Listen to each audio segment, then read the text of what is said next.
시청자 여러분 안녕하십니까? 금요일 뉴스온 시작합니다. 오는 12일로 예정된 김건희 여사 구속 심사를 앞두고 특검은 구속 필요성을 소명하는 데 주력하고 있습니다. 윤석열 전 대통령 체포영장은 어제로 만료됐는데 특검은 재청구 여부 등 향후 대응 방안을 고심하고 있습니다. 취재기자 연결합니다. 안동준 기자.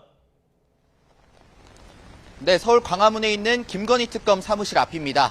네, 김건희 여사의 구속영장 청구서에는 어떤 내용이 담겼습니까? 네, 특검은 20여 쪽 분량의 구속영장 청구서에 김 여사가 증거를 인멸할 우려가 있다고 강조했습니다. 특히 특검은 김 여사가 소환 조사 전 병원에 입원했던 점을 들어 수사에 불응할 우려가 있다고 적시한 것으로 파악됐습니다. 또 김 여사가 건진법사 청탁 의혹에 함께 연루된 전 행정관들과 아직 가까운 사이로 지내고 있는 만큼 이들과 모의해 증거를 인멸할 수 있다는 우려도 강조했을 것으로 보입니다. 특검은 또 그제 조사에서 김 여사가 혐의를 대부분 부인했던 점 역시 증거 인멸의 우려로 내세워 구속 필요성을 주장할 전망입니다. 김건희 여사 측은 건강 상태를 확인할 수 있는 자료를 제시해 도주 우려에 적극 반박할 것으로 보이는데요. 도이치모터스 주가 조작 사건의 경우에는 김 여사가 범죄에 직접 연루될 위치에 있지 않았고 공천 개입 의혹에 대해서는 이준석 의원과 김종인 전 비대위원장을 소개받을 목적으로 명태균 씨와 만났을 뿐 여론조사 전문가인 건 몰랐다고 강조할 걸로 보입니다. 다음 주 화요일 오전 10시 10분 서울중앙지방법원에서 열리는 김 여사에 대한 구속 심사에서도 양측의 치열한 공방이 이어질 전망입니다. 네, 어제 윤석열 전 대통령 체포영장 집행이 또 무산이 됐는데 특검이 후속 대응에 대한 입장을 밝혔죠? 네, 윤석열 전 대통령에 대한 체포영장은 어제 만료됐습니다. 특검은 오늘 언론 브리핑을 통해 윤 전 대통령을 소환해 조사한다는 원칙적 입장이 있다면서도 체포영장 재발부에 대해서는 심도 있게 논의하고 있다고 밝혔습니다. 또 체포영장 청구 없이 윤 전 대통령을 바로 기소하는 것도 여러 가지 방법 가운데 하나로 고려하고 있다고 덧붙였습니다. 윤 전 대통령 측은 오늘 입장문을 통해 어제 2차 영장 집행에서 물리력을 행사한 것에 대해 향후 형사 고발과 헌법 소원 등 모든 법적 수단을 동원해 책임을 묻겠다고 밝혔습니다. 특검은 어제 브리핑에서 적법하게 영장을 집행했다는 짧은 입장을 밝힌 데 이어 오늘 브리핑에서는 윤 전 대통령 측 주장에 동의하지 않는다고 부연했습니다. 특검이 지난 1차 집행 때와 달리 적극적으로 반박하지 않는 건 수사의 변곡점이 될 김 여사의 구속 심사를 앞두고 불필요한 논란을 피하려는 것으로 풀이됩니다. 네, 오늘은 통일교 총재 비서실장을 소환했다고요? 네, 그렇습니다. 특검은 오늘 오전 10시 한학자 통일교 총재 비서실장인 정모 씨를 피의자 신분으로 소환해 조사하고 있습니다. 특검에 출석한 정 씨는 취재진 질문에 아무런 답변을 하지 않았습니다. 김건희 여사 명품 선물도 관여하셨나요? 한 총재 지시받고 하신 거예요? 통일교 측은 현안 청탁을 위해 건진법사 전성배 씨를 통해 김 여사에게 명품 가방과 목걸이 등을 건넨 의혹을 받는데요. 앞서 이 같은 혐의로 윤영호 전 통일교 세계본부장이 구속됐는데 윤 전 본부장은 윗선의 지시를 받아 한 일이라고 주장하고 있습니다.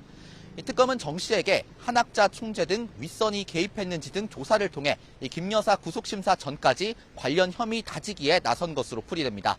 지금까지 김건희 특검 사무실 앞에서 YTN 안동준입니다.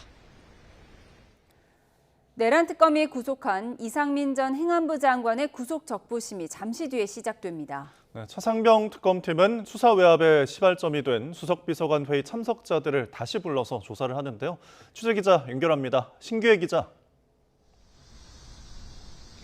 네, 내란 특검 사무실입니다. 네, 이상민 전 장관의 구속 적부심이 잠시 뒤에 시작된다고요? 네, 서울중앙지방법원은 잠시 뒤인 오늘 오후 4시 10분 이 전 장관이 청구한 구속적부심 신문기일을 진행합니다. 증거인멸 우려가 있다는 이유로 구속 결정이 이뤄진 지 일주일 만입니다. 이 전 장관은 비상계엄 선포 뒤 소방청에 언론사 단전 단수 지시를 전달해 언론 자유와 국민의 생명, 안전을 침해한 혐의를 받고 있습니다. 또 소방청장 등을 상대로 직권을 남용한 혐의, 윤 전 대통령 탄핵 심판에서 범행을 부인하며 거짓 증언을 한 혐의도 함께 받고 있습니다. 단전단수 지시 의혹 수사를 계속 이어가고 있는 특검은 오늘은 조선호 전 경기도 소방재난본부장을 소환해 당시 지시 내용 등을 조사하고 있습니다. 네, 이어서 최상병 특검 수사 상황도 전해주시죠. 네, 최상병 특검은 오전 9시 반쯤부터 조태용 전 국가안보실장과 임기훈 전 국방비서관을 다시 불러 조사하고 있습니다. 이들은 모두 수사 외압 의혹의 출발점이 된 재작년 7월 대통령실 수석비서관 회의에 참석한 인물들인데요. 두 사람 다 특검의 첫 번째 소환 조사에서 윤 전 대통령의 경로를 직접 목격했다고 진술했습니다. 수사 외압의 계기라고 할 수 있는 경로설이 어느 정도 확인된 만큼 특검은 이들을 상대로 최상병 사건 기록의 회수 과정에 윤 전 대통령이 얼마나 관여했는지 또 관련해 어떤 지시를 내렸는지 따져 물을 거로 보입니다. 특검은 또 이종섭 전 국방부 장관의 호주 대사 임명 등 일련의 과정에 대해서도 수사를 이어가고 있습니다. 이와 관련해 어제 이원모 전 인사비서관에 대해 압수수색을 진행했는데 특검은 이번 주 내내 확보된 자료들을 분석하며 이 전 장관에 대한 인사 검증, 출국 금지 해제 등이 정상적으로 이뤄졌는지 확인한다는 계획입니다. 지금까지 내란 특검 사무실에서 YTN 신기혜입니다. 조국 전 조국혁신당 대표가 사면 대상에 포함되자 민주당은 비교적 조용한 분위기지만 물밑에서는 검찰개혁과 내란 종식 차원의 의미가 크다며 지원하는 분위기입니다. 국민의힘은 대선 보은성이라며 최악의 정치 사면이라고 맹폭했습니다. 국회로 가보겠습니다. 박정현 기자. 네, 국회입니다. 네, 조국 전 대표와 부인 정경심 씨가 법무부가 추린 광복절 특사 첫 명단에 올랐는데 여야 찬반이 팽팽하죠. 네, 조 전 대표가 법무부 사면 심사를 통과한 뒤 민주당 지도부 차원의 공개적 언급은 없는 상태입니다. 다만 내부적으론 대체로 긍정적인 반응입니다. 민주당 핵심 관계자는 YTN에 반대하는 분위기는 거의 없고 염려하는 의견도 일부일 뿐이라고 일축했습니다. 강경파 철험회 소속 검찰 정상화특위 위원장인 민영배 의원은 오늘 CBS 라디오 인터뷰에서 조 전 대표 수사는 내란 세력의 기획이었다며 이번 사면이 내란 종식의 상징적 의미를 가진다고 주장했습니다. 민주당 차원에서 검찰 개혁을 설파하고 있는 만큼 조 전 대표를 그대로 놔두는 게 모순이라는 건데 조 전 대표 사면 복권이 개혁의 명분과 동력이 될 수 있다는 기대감도 엿보입니다. 그러니까 내란의 뿌리를 보면 정치검찰인데 이게 이제 결국 대통령 권력을 장악해서 여기까지 왔고 그 과정에서 경중의 문제하고 상관없이 희생자였던 건 틀림없거든요. 반면 국민의힘은 조 전 대표가 독립운동이나 민주화운동을 하다 감옥에 갔느냐며 국민은 안중에도 없다고 반발하고 있습니다. 송원석 비상대책위원장은 회의에서 사면 명단에 조 전 대표는 물론 이춘석 의원과 대단히 유사한 사모펀드 번제자 정경심 교수, 조국의 가족 입시 비리를 도운 최강욱 의원까지 포함됐다며 최악의 정치 사면이라고 깎아내렸습니다. 정치적인 흥정을 넘어서 조국 일가족은 아무 죄가 없다고 세뇌시킨 김어준 류의 그릇된 인식을 반영하는 최악의 정치 사면입니다. 김정재 정책위의장도 이재명 대통령이 대선 청구서에 이리저리 끌려다니고 있다며 스스로 조국의 늪으로 빠져들었다 쏘아붙였습니다. 다만 당 관계자는 YTN에 야당 지지율이 지지부진하니 형기를 3분의 2도 채우지 않고 일방적인 사면을 강행할 수 있는 거 아니겠냐며 무력한 모습을 보이기도 했습니다. 네, 오늘 각 당 상황도 전해주시죠. 네, 민주당은 정청래 당대표 취임 이후 처음으로 현장 최고위원회를 열었습니다. 아침 광주 5.18 민주묘지 참배로 일정을 시작했는데요. 참배 뒤 기자들과 만나선 광주 영령의 뜻에 따라 내란 세력을 철저히 척결하겠다는 다짐을 거듭 밝혔습니다. 단죄하지 못한다면 언제 또다시 윤석열과 같은 짐승과도 같은 그런 독재자가 다시 나타나서 대한민국의 헌법과 민주주의를 유린할지 모릅니다. 그래서 이 시점에서 끊어야 합니다. 현장 최고위에선 호남 없인 민주당도 민주주의도 없었을 거라 추켜 세우며 확실한 실천으로 보답하겠다 약속했습니다. 회의 시작에 앞서선 사유 없이 불참한 지역 의원들을 공개적으로 꾸짖기도 했습니다. 정 대표는 또 어제 윤 전 대통령 체포가 불발된 걸 언급하며 법원 영장이 한 사람의 떼쓰기로 무산되다니 통탄할 일이라고 날을 세웠습니다. 국민의힘은 지도부 차원에선 윤 전 대통령에 대해서 최대한 말을 아끼고 있지만 개별 의원들을 중심으로 무리한 집행이라며 특검을 향한 비판을 쏟아내고 있습니다. 피의자가 누구라도 이러한 원칙과 인권을 포기해서는 안 되는 것입니다. 윤석열 전 대통령이 죄수복을 입고 출석하는 장면을 연출하기 위한 쇼에 불과한 것입니다. 당권 주자들 사이에서도 비상계엄과 윤 전 대통령 문제로 설전이 격화하고 있습니다. 특히 김문수 후보가 어제 전한길 씨 등과 함께한 유튜브 방송에서 계엄으로 다친 사람은 아무도 없다. 윤석열 전 대통령이 재입당한다면 수용하겠다고 말해 논란이 뜨겁습니다. 안철수 조경태 후보는 각각 당을 내란 세력으로 몰아간다. 후보 자격도 없다며 맹비난했습니다. 장동혁 후보는 반면 추후 당에 도움이 될 때라면 입당을 못 받을 이유도 없다면서도 안 후보를 겨냥해 무차별적 내부 총질을 난사한다 맞붙었습니다. 이러한 가운데 국민의힘 당권 주자들은 현재 보수의 심장 TK에서 열리는 전당대회 합동연설회에 참여해 저마다 당의 미래와 비전을 이야기하는 정견 발표를 진행하고 있습니다. 지금까지 국회에서 전해드렸습니다. 다가오는 광복절 특별사면 명단에 일본군 위안부 피해자 후원금을 횡령한 혐의로 유죄가 확정된 윤미향 전 의원이 포함된 걸로 파악됐습니다. 윤 전 의원은 지난 2011년부터 10여 년 동안 위안부 피해자들을 돕기 위해 모은 자금을 개인적으로 사용하거나 지자체 보조금 등을 부정한 방법으로 받아낸 혐의로 기소돼 지난해 11월 징역 1년 6개월에 집행유예 3년을 선고한 원심이 확정됐습니다. 네, 입추가 지나고 내일은 삼복더위 중 마지막인 말복입니다. 극한 더위에 절정은 꺾였지만 주말부터 다시 정체전선이 만들어지면서 2차 장마 기간이 찾아올 것으로 보이는데요. 주말과 휴일 남해안에 최고 200mm 이상의 호우가 예보됐습니다. 취재기자 연결합니다. 박소정 기자, 이번 주말 다시 호우가 예고가 됐는데 남부지방이 비상이라고요? 네, 그렇습니다. 어제가 입추였죠. 그리고 내일은 삼복더위 가운데 마지막인 말복입니다. 더위의 절정을 지나는 시기라고 할 수 있는데요. 주말 이후부터 우리나라를 뒤덮었던 뜨거운 고기압이 다소 약화합니다. 대신 북쪽에 차고 건조한 공기가 남하하면서 두 기단 사이에서 장마철처럼 일시적으로 다시 정체전선이 만들어질 것으로 보입니다. 보통 이런 시기에 내리는 비는 기간이 길진 않지만 정체전선이 남북을 오르내리며 일주일가량은 영향을 주기 때문에 이를 2차 장마 또는 우기라고 부릅니다. 올해는 저기압을 동반한 정체전선이 주말인 내일 새벽 제주도와 전남 해안부터 비를 뿌리기 시작하겠고 낮 동안에는 남부 내륙으로 확대하겠습니다. 특히 비는 일요일 오후 늦게까지 이어지면서 남해안에 최고 200mm에 달하는 많은 비가 내리겠습니다. 부산과 울산, 광주 등 남부 내륙에도 150mm 이상, 그리고 그 밖에 전북과 경북, 제주도 산간에는 최고 100mm까지 비가 예상됩니다. 기상청은 내일 오후부터 모레 새벽 사이 남부지방에 돌풍과 벼락을 동반한 시간당 30에서 50mm의 매우 강하고 많은 비가 집중되겠다고 밝혔습니다. 따라서 하천 주변이 범람할 수 있고 침수 피해가 날 수 있기 때문에 대비가 필요합니다.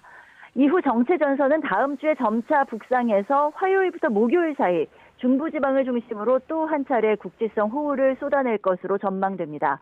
다음 주 강수량은 아직 정확히 나오지는 않았는데요. 폭우가 내릴 우려가 있는 만큼 역시 피해가 나지 않도록 사전 점검이 중요하겠습니다. 지금까지 과학기상부에서 YTN 박소정입니다.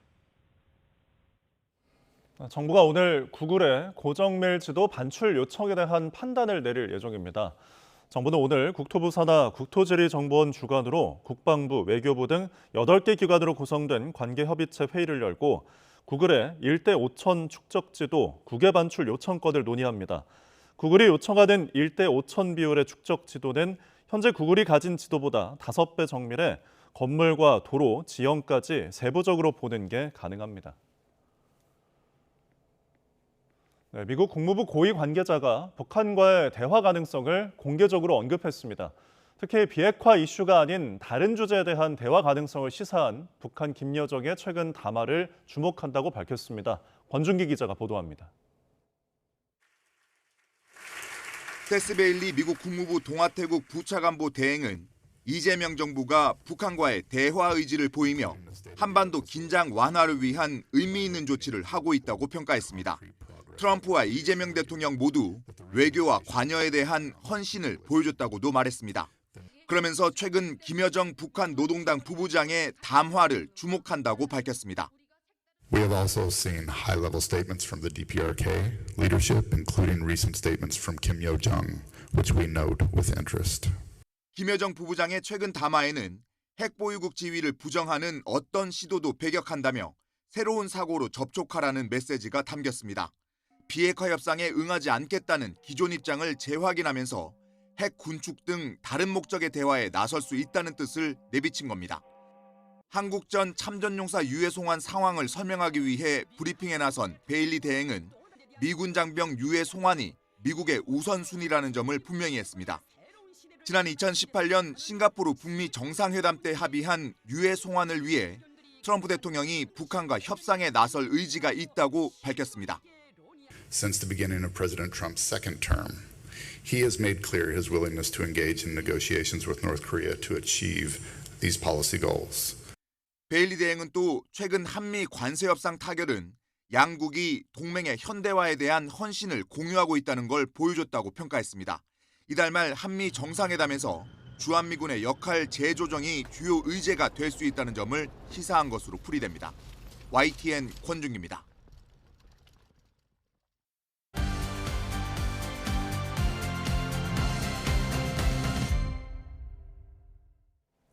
정치의 겉과 속을 들여다보는 정치온 시작합니다. 오늘은 김상일 정치평론가, 강전의 국민의힘 대변인과 집중 분석해 보겠습니다. 어서 오세요. 안녕하세요.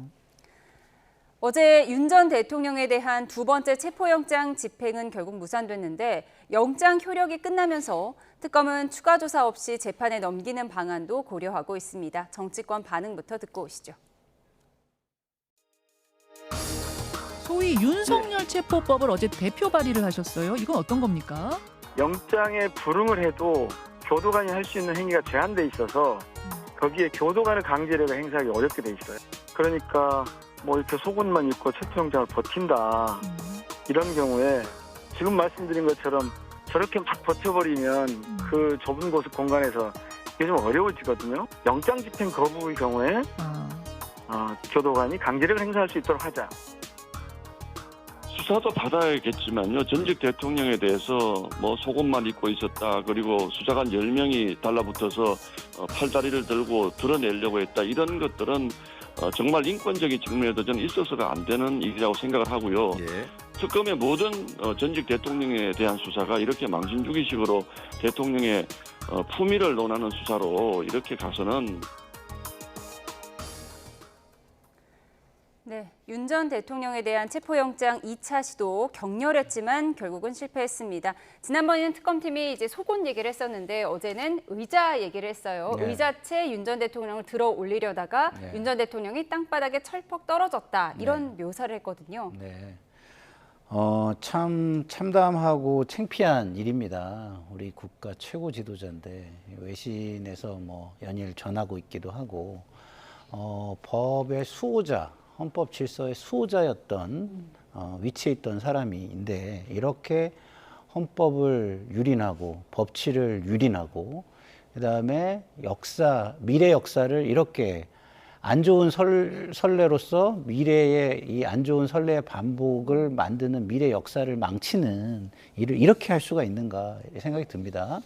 자, 특검의 행위는요 정당한 거예요. 왜? 원래 강제 구인만으로도 돼야 되는 겁니다. 그게 안 되니까 체포영장까지 발부를 받았어요. 근데 체포가 무슨 의미죠? 체포라는 건요 강제력을 행사해서 원하는 자리에 데려오는 겁니다. 다시 말해서 수사관이 가가지고 체포를 하는 게 맞는 거예요. 교도관한테 시킬 이유도 저는 없다고 봐요.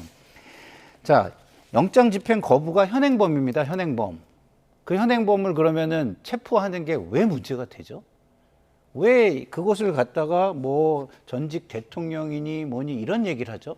그러면은 우리 사회의 정의 구현, 그다음에 법의 권위, 법의 신뢰 회복보다 전직 대통령이라든가 뭐 과거의 어떤 고위직에 대한 예우 이런 게 훨씬 중요한 건가요? 우리 미래에 제대로 된 모범 사례를 만들고 재발을 방지하는 것보다 어떤 100개의 교훈을 세우는 것보다 훨씬 더 중요한 건가요? 저는 그렇다고 생각하지 않습니다. 지금 윤석열 피고가 이렇게 하는 이유는 딱 하나입니다. 국민의힘의 전대에서 본인이 효과를 보고 있다고 생각을 하는 거예요. 예. 저렇게 함으로써 지금 전한길 씨가 막 굉장히 막 신이 나가지고 하고 있고 거기에 또 부안해동하는 후보들까지 나와서 그 윤석열 피고를 재입당시키는 것도 하겠다 이렇게 얘기하잖아요. 너무 효과가 좋은 겁니다. 지금 정치적 효과가. 그래서 저러고 있는 것이기 때문에 법의 권위와 정의 실현을 꼭 해야만 한다. 그 법을 집행하는 모든 주체들은 그것을 좀 명심해 주셨으면 좋겠다. 예, 이런 윤 전 부탁을 대통령이 정치적 영향력을 키우기 위해서 한 행동이다 이렇게 분석을 하셨는데 지금 사실 민주당뿐만 아니라 국민의힘 내부에서도 비판의 목소리가 나와요. 조경태 의원은 품격이라고는 어디서도 찾아볼 수 없고 측은지심도 아깝다 이런 얘기를 했는데 또 윤 전 대통령 측에서는 인권 탄압을 얘기를 하면서 김계리 변호사가 오늘 유튜브에서 이런 말을 했더라고요. 바디캠과 CCTV를 다 공개하라. 그러니까 인권 탄압의 현장을 말할 수 있다 이런 입장인 것 같더라고요. 저는 이 상황에 대해서 정치적인 부분 그리고 법적인 부분을 나눠서 봐야 된다라고 생각을 합니다. 윤석열 전 대통령이 어쨌든 본인이 법적 정치적 책임을 지겠다라고 국민들께 선언을 했습니다. 근데 지금 하고 있는 모습들이 그러한 본인이 이야기했었던 당당한 모습과 같은가? 저는 그렇게 생각하지 않거든요. 본인이 수사기관으로 본인 발로 걸어가서 거기에서 진술 거부권을 행사를 한다라든지 다른 방식으로도 할 수 있는데 법원에서 정당하게 발부된 영장 자체에 거부하는 모습은 국민들께서 보시기에도 좋지 않다라고 생각합니다. 다만 이것을 법적인 부분에서 보았을 땐 좀 다르다고 생각하거든요. 체포를 하는 과정에 있어서 지금 인권 침해에 대해서 윤석열 전 대통령 측에서 이야기를 하고 있는데 문재인 정부 때 만들어진 인권보호 수사 규칙이라는 것이 있습니다. 검사는 수사의 전 과정에 있어서 피해자의 명예가 훼손되지 않도록 노력해야 된다는 부분이 있고 구체적으로 체포를 하는 과정에 있어서도 피해자의 인격과 명예를 침해하지 않도록 하여야 한다라고 되어 있어요. 그렇다면은 이게 지금 우리가 형법에 있는 체포 과정이라든지 이런 것과 조금은 상충되는 듯한 모습들이 있는 것은 사실이거든요. 왜냐하면 이 규정을 가지고 지금까지 문제 제기를 했던 사람이 없기 때문입니다. 근데 조금 아까 민영배 의원이 윤석열 방지법이라고 본인이 이제 발의를 했다. 인터뷰하는 게 나왔는데 이 안에 전 답이 있다고 생각합니다. 결과적으로 교도관으로 하여금 강제력을 쓸 수 있도록 법으로 허용해 주자. 그게 지금 법안 내용이에요. 그러면 지금까지 했었던 것은 현행법상으로는 불법일 가능성이 높다라고 민주당에서 판단한 것이 아닌가. 저는 오히려 그렇게 보아야 된다고 생각을 하고 다만 이러한 부분에 있어서 윤석열 전 대통령이 일반적인 피해자는 아니잖아요. 정치인으로서 들어가 있는 것이고 정치사범으로서 지금 많은 국민들께 실망을 드리고 있는 것이 사실입니다. 법적인 규정들을 넘어서서 스스로의 위치를 생각해서 정치적인 판단을 해야 되는 것이 아닌가 그렇게 생각합니다. 아니 저는 지금 하신 말씀 중에서 인격과 명예의 침해가 뭐가 있었다라는 건지 저는 도대체가 이해하기가 어려운 게요. 자, 법을 집행하는 사람들이 가서 오히려 쩔쩔매면서 진짜 어쩔 수 없이 집행을 하려는 노력을 했어요. 명예와 인격이 침해됐다고요? 윤석열 피고인이 불법 계엄을 통해서 5천만 국민의 인격과 명예를 침해했습니다. 그리고 위험에 처하게 했어요. 저 그날 밤에요. 저 계엄사에 붙잡혀 갈 거라는 위협을 제가 받고서 방송 출연 승낙을 한 사람입니다. 그런 트라우마를 가진 사람들이 너무 많아요. 근데 유독 그런 트라우마가 없는 분들이 계시더라고요. 가해자 측에 서 있는 분들. 예? 윤석열 진영에 서 있던 분들. 이분들은요, 아무렇지도 않은 것 같아요. 근데 반대로 저희 민주당 진영에서 했다고 생각해 보세요. 본인들도 계엄사 잡혀갈 거 뭐 이런 것부터 시작해가지고 어마어마한 걱정을 하면서 그 날 밤을 새웠을 겁니다. 그 5천만의 인격과 명예 이런 거는 중요하지 않나요? 지금 이 범죄 피고인의 이런 불법적인 저항을 인격과 명예 침해라고 볼 수 있을까요? 예, 윤 전 대통령 체포 거부에 대한 법적인 또 정치적인 해석을 들어봤습니다. 이렇게 윤 전 대통령 부부를 향한 김건희 특검팀의 수사가 정점을 치닫고 있습니다. 소환 조사 하루 만에 김건희 여사에 대한 구속영장을 청구한 특검팀.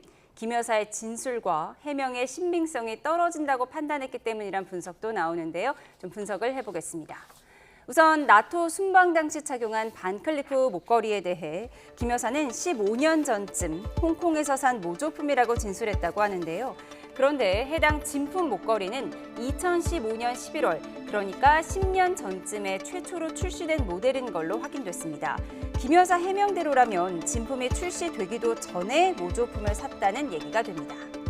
또 김 여사는 건진법사 전성배 씨를 본 적도 없다고 주장했는데요. 특검은 전 씨가 통일교 윤 전 본부장에게 6천만 원 상당의 그라프 목걸이를 받은 뒤 보낸 문자 메시지를 확보한 걸로 알려졌습니다. 내용을 좀 보면요. 부탁받은 물건 여사에게 잘 전달했다. 여사가 목걸이를 받고 큰 거라서 놀라워했다라는 취지의 내용이 담겨 있는 것으로 알려졌습니다. 이와 함께 특검은 통일교 윤 전 본부장과 김 여사가 통화한 녹취록도 제시한 것으로 전해지는데요. 김 여사가 통화에서 이게 통일교 총재가 먹는 인삼가루냐, 몸이 저절로 좋아지는 것 같다며 감사의 뜻을 표하는 내용이 담겨 있다고 합니다.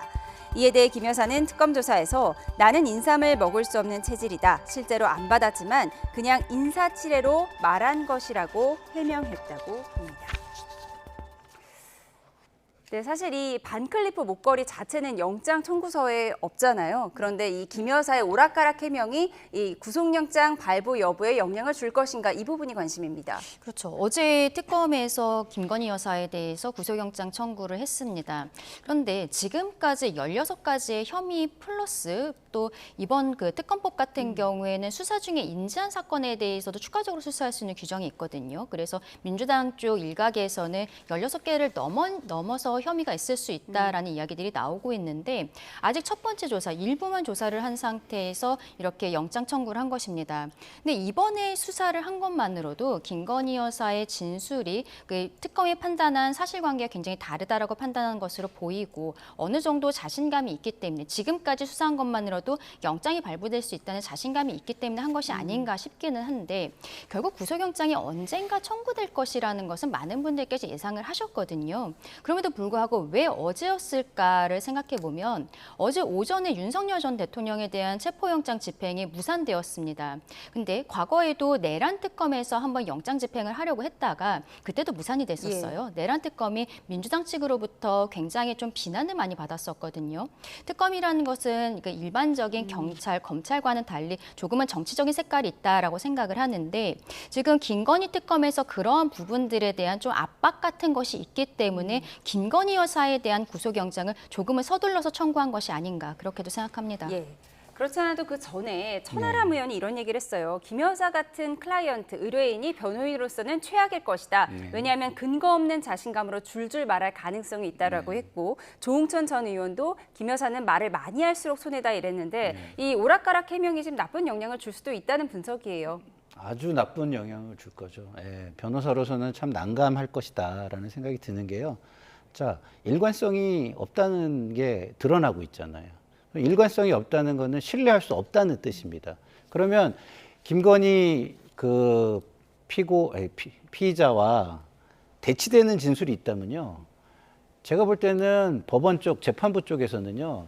김건희 씨의 말은 하나도 믿지를 못할 거예요. 이렇게 일관성이 없는데 그때그때 자기 이익을 위해 자기 변호를 위해서 사실상 양치기 진술을 하는데 이거를 믿을 수 있겠냐라는 쪽으로 이게 고착화가 될 겁니다. 왜냐하면 이게 한두 번도 아니잖아요.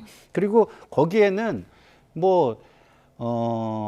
뭐랄까 팩트를 왜곡하는 것도 있잖아요. 반클리프 목걸이 같은 경우는 15년 전에 살 수가 없다는, 모조품이 있을 수가 없다는 거 아닙니까? 10년 전에 나온 제품이기 때문에 그런 얘기들까지 정말 실소를 금할 수 없는, 어처구니 없어서 진짜 실소를 금할 수 없는 그런 상황까지 있다면 이거는 앞으로 어떠한 방어 전략도 이거는 신뢰하기 어렵다는 쪽으로 재판부가 판단할 가능성이 굉장히 높다라는 말씀을 드립니다. 예.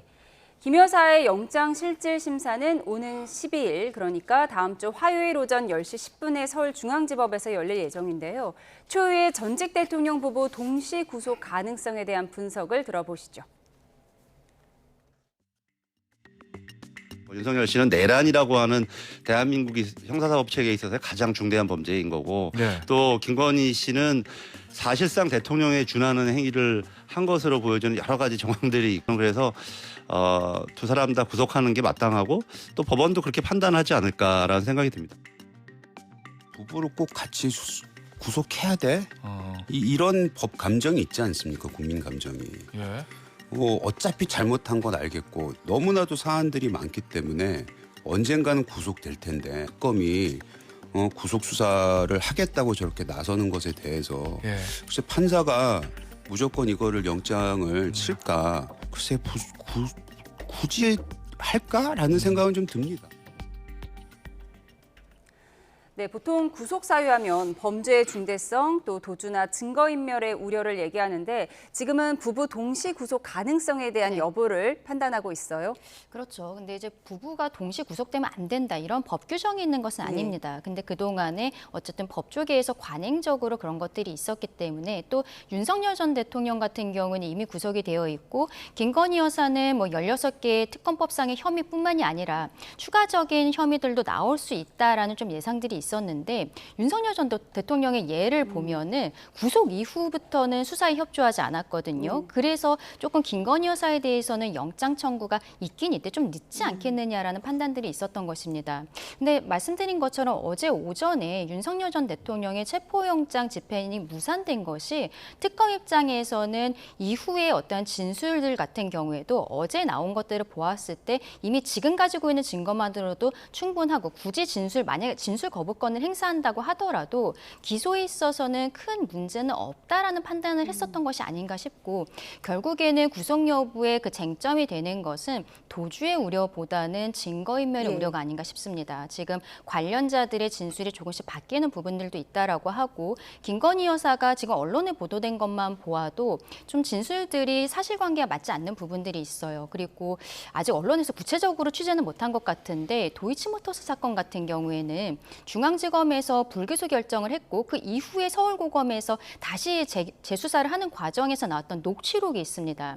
증권사 직원과 김건희 여사가 직접 통화를 하는데 40%라는 수익 배분에 대한 이야기를 한 부분이 있어요. 거기에 대해서 구체적으로 뭐라고 이야기를 했을지 특검을 납득할 수 있는 답변을 했을지 그게 없었기 때문에 더 영장 청구가 들어간 것이 아닌가. 결국에는 증거인멸의 우려가 쟁점이 될 것이라고 생각합니다. 증거인멸이 가장 큰 쟁점이 될 것이다라고 말씀을 해주셨고 과연 부부를 동시에 구속시킬 것인가 이 부분에 관심인 이유는 예전에 조국 전 장관의 구속영장이 기각이 됐을 때 당시에 혐의는 소명이 되지만 정경심 교수 부인이 구속된 상황임을 감안했다 이렇게 기각 사유를 밝혔거든요. 그 부분 때문에 이 부분이 관심인 거예요?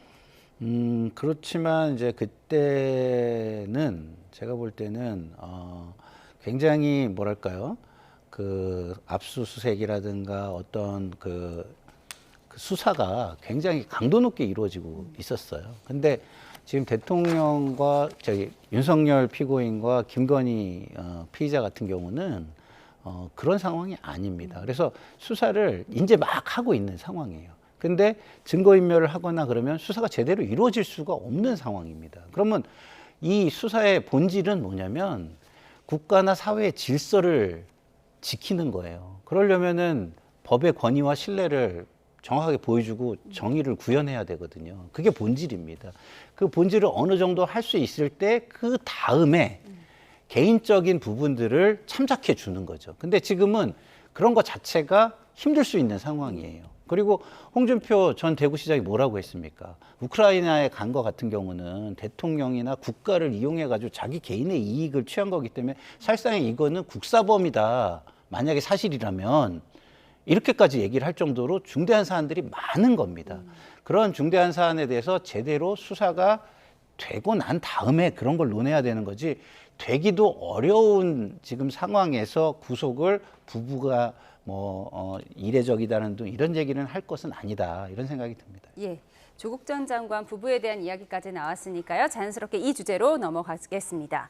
그동안 관심을 모았던 이재명 정부의 첫 특별 사면 대상 명단에 조국 전 혁신당 대표 부부가 포함되면서 갑론을박이 뜨거운데요. 이재명 대통령과 문재인 전 대통령의 과거 발언부터 듣고 오시죠. 조국 장관에 대해서는 여전히 이제 우리 더불어민주당이 그간의 국민들로부터 외면받고 또 비판받는 문제의 근원 중에 하나인데요. 소위 내로남불이라고 하는 것도 그런 것일 테죠. 저는 잘못이 있는 것에 대해서는 당연히 책임져야 되고 공정성에 대한 기대를 훼손하고 또 실망시켜드리고 아프게 한 점은 변명의 여지가 없는 잘못입니다. 방금 그 사과를 조국 사태에 대한 좀 공식적인 사과로 좀 받아들여도 되겠습니까? 제가 할 수 있는 범위 내에서는 아주 낮은 자세로 진지하게 사과드립니다. 조국 전 장관이 민정수석으로서 그리고 또 법무장관으로서 했던 기여는 굉장히 크다고 생각합니다. 그 결과와 무관하게 이미 조국 전 장관이 지금까지 겪었던 어떤 고초 그것만으로도 저는 뭐 아주 크게 마음에 빚을 졌다고 생각합니다. 네, 오는 12일 국무회의에서 심의 의결을 거쳐 최종 명단이 확정되는 건데 이재명 대통령 과거 2021년 대선 후보 시절에 이 조국 사태에 대해서 내로남불이 될 수 있다. 가장 낮은 자세로 사과드린다. 이렇게 밝혔거든요. 지금 휴가 중인데 사실 마음은 정했을 것 같아요.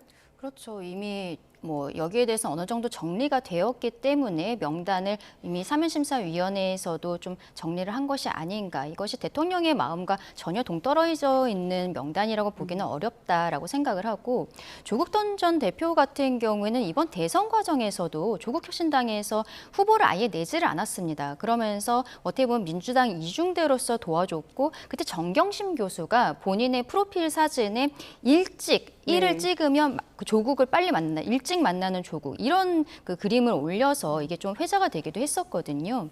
그리고 대통령으로 취임 선서한 날 오후에 야당 대표들과 오찬을 할 때도 조국혁신당 대표가 그 자리에서 이 자리에 조국 전 대표님께서 계셨으면 참 좋았을 것 같다 이런 이야기들을 하면서 점점 노골적으로 이야기를 한 부분들이 있습니다. 이재명 대통령 입장에서는 저는 개인적으로 조국이라는 사람이 지금 사면복권이 되어서 내년 지방선거부터 그리고 포스트 이재명으로서의 역할을 만들어가는 것에 대한 정치적 부담은 저는 상당히 있을 것이다라고 생각을 하는데 최근에 어쨌든 강성 지지층들의 반응들 특히 문재인 전 대통령이 우상호 정무수석에게까지 이야기를 했다는 것 저는 굉장히 좀 부적절한 전 대통령의 처사다라고 생각을 합니다만 이러한 압박 같은 것들이 있기 때문에 결국에는 결정을 한 것이 아닐까 생각합니다. 예, 문재인 전 대통령의 과거 발언도 들려드렸는데 문재인 전 대통령은 조국 전 장관에 대해서 마음에 빚이 있다라고 여러 차례 밝힌 바가 있고 지난 4일에 우상호 정무수석에게 조국 전 장관 사면해야 되는 것 아니냐 아예 이렇게 구체적으로 얘기한 걸로 전해져요. 예. 개인적인 생각이 그러셔도 그렇게 말씀하시면 전 안 된다고 봐요. 영향력이 있기 때문에. 자, 이 사면이라는 거는요. 그냥 개인의 생각으로 이루어지는 게 아니라 사실상 공적 판단, 역사적 판단 이런 것들이 어느 정도로 들어가는 겁니다. 그러면은 국민의 생각과 역사적인 어떤 그 판단을 어느 정도 구해보고 해야 되는 것이고요. 그렇지 않고 우리 편이니까 나랑 친하니까 우리와 좀 관계가 있으니까 약간 특혜성 사고에 의해서 한다면 법의 권위와 신뢰는 무너지는 거죠. 그러면은 사면을 받지 못하는 사람들은 얼마나 분하고 억울해 하겠습니까? 왜 저들만 저런지. 우리나라의 정치권은 소도가 아닙니다. 예? 거기에 들어가면 모두 다, 거기 들어가서 모두 다 우기고 땡깡을 부리면은 사면받을 수 있고 면제받을 수 있고 이런 곳이 아니에요. 정치권은 오히려 모범을 세팅해야 되는 곳입니다. 우리나라나 국민들이 좀 더 바른 방향으로 나갈 수 있는 모범들을 자꾸 세팅하는 그런 곳이어야 하는 것입니다. 소도가 아니라는 말씀을 드리고요. 그런 측면에 있어서 정치인 사면은 정말 국민과 역사를 위해서 큰 국민통합의 전기를 마련할 수 있다라는 공감대가 있지 않는 한은 절대 해서는 안 되는 것이다라는 말씀을 드리고요. 그렇게 하지 않으시기를 간곡히 부탁드립니다. 네, 정치인 사면은 좀 더 신중해야 한다라고 말씀을 해주셨는데 앞서 강 변호사께서 말씀하셨지만 만약에 조국 전 장관이 사면 복권된다면 네. 이제 내년 지방선거에서 서울시장 또는 부산시장에 나갈 수도 있다는 관측이 나오고 있어요. 그렇다면 지금 서울시장이나 부산시장에 나가고 싶은 사람들, 하마평에 오르는 사람들은 아차 싶을 수도 있을 것 같아요. 그렇죠. 지금 국무회의에서 여기에 대해서 최종 결론을 내린다라고 하는데 지금 부산시장으로 또 유력하게 이야기가 나오고 있는 전재수 해양수산부 장관. 해양수산부 이제 부산으로 옮기면서 본인이 원래 또 부산이 지역구니까요. 시장 나올 것 같다라는 이야기들이 참 많이 회자가 되고 있는데 혼자서 반대하는 모습 보이지 않을까라는 생각도 듭니다. 어쨌든 지금 지방선거에 나오는 수순이 될 거라는 것 그리고 꽤 큰 지자체로 나올 것이라는 것은 거의 확정적이지 않나 싶어요. 본인이 다음번 대권 주자로서 그 발돋움을 하기 위해서는 선거에 나가야 되고 좀 상징성이 있는 곳으로 가게 되지 않을까 싶습니다. 근데 이러한 것들이 우리 국민들의 눈높이, 그러니까 지금 민주당과 조국혁신당의 강성 당원들 이외에 다른 중도층의 마음에 닿을 수 있는 사면권 행사인지 너무 의문이 있는 거죠. 대한민국은 3권이 분리되어 있습니다. 입법권을 가지고 있는 국회 민주당이 장악하고 있고 행정부 수반도 민주당 출신 이재명 대통령입니다. 근데 사법부에 대해서도 계속 길들이기를 하는 것을 넘어서서 사법부의 판단을 이런 형태로 지금 민생도 아니고 입시 비리 이런 것으로 유죄 판단을 받은 사람에 대해서 8월 15일 광복절에 대통령 되고 2달 만에 이렇게 사면권을 행사한다는 것. 이것은 굉장히 지금 이재명 대통령이 남은 5년의 임기 동안에 크게 흔들릴 수 있는 부분이 될 수 있다. 깊이 생각을 해야 된다고 봅니다. 예, 조국 전 장관이 만약에 내년 지방선거에 나서게 된다면 민주당 입장에서는 악재가 될 수도 있다. 이런 분석도 나오거든요. 자, 윤석열 대통령이 김태우 씨를 사면해가지고 강서구청장에 내보냈습니다. 국민이 그거를 받아들이지 못했습니다. 그 부분을 반면교사 삼아야 된다고 보고요. 그것이 윤석열 정권이 내리막길을 걷는데 주요한 국면, 장면 중에 하나였습니다. 그렇기 때문에 그런 생각을 하고 있지 않을 거라고 저는 생각하고 실제로 하고 있다면 다시 한번 김태우 그 사면 출마 부분을 다시 한번 복귀해 보시기를 저는 부탁드립니다. 예, 내년 지방선거에 미칠 영향까지 분석을 해봤고요. 이렇게 조국 전 대표가 사면 수순을 밟게 되자 국민의힘은 즉각 반발했습니다. 조국 전 대표가 독립운동이냐고 비판의 수위를 높였는데요. 민주당 목소리부터 들어보시죠. 대통령께서 말씀하시기 전까지 대통령 비서실장도 모르는 게 이 사면입니다. 외롭고 고독하고 최후의 결단을 대통령이 하시는 거기 때문에 그 말씀이 나오기 전까지는 아무도 모르는 일입니다. 힘을 합해 싸운 동지가 좀 일제시대에 서대문 형수문서에 들어가 있는데 저거를 뭐 내년에 꺼낼까 뭐 연말에 꺼낼까 뭐 이런 생각을 해야 되느냐. 이것이 그 검찰 독재에 의해서 부당하게 희생된 분들은 빠르게 원상복귀를 시키는 것이 그 내란 청산의 신호탄이다. 조국 전 대표가 독립운동을 했습니까? 민주화 운동을 하다가 감옥에 갔습니까? 양심범입니까? 사상범입니까? 토록 서둘러서 사면을 강행하려는 이유는 결국 지난 대선에서 조국 혁신당이 대선 후보를 내지 않고 적극적으로 이재명 후보의 선거운동을 도운 것에 대한 보훈을 하기 위함이 아니겠습니까? 조국 일가족은 아무 죄가 없다고 세뇌시킨 김어준 류의 그릇된 인식을 반영하는 최악의 정치 사면입니다. 네, 조국혁신당에서는 동료가 일제시대에 서대문 형무소에 수감돼 있다면 지금 뺄 것이냐 나중에 뺄 것이냐 그런 걸 논할 문제가 아니다라고 했습니다. 국민의힘에서는 입시비리 협의를 독립운동가에 비유하는 건 적절하지 않다 이런 입장이고요. 그럼 국민의힘에서만 그렇게 생각을 할까요? 우리 국민들께서 도대체 조국 대표가 무엇을 했길래 입시비리를 저지른 거예요? 정말 자범이란 말입니다. 이런 사람을 사면한다는 것에 대해서 아무리 같은 당에서 이야기를 한다지만 뭐 일제시대에 서대문 형무소에 들어가 있다라고 이야기하는 것은 국민들을 모욕하는 거라고 생각을 하고요. 그렇다면은 지난번에 그 숙명여고 쌍둥이 사건 있지 않습니까? 아버지가 학교 선생님이었는데 시험 문제 빼가지고 딸들에게 성적 올리겠습니다. 있었던 이런 분들 이미 다 형 살았거든요. 쌍둥이까지도 모두 처벌을 받았습니다. 여기는 왜 사면 안 해줍니까? 이게 지금 민생입니까?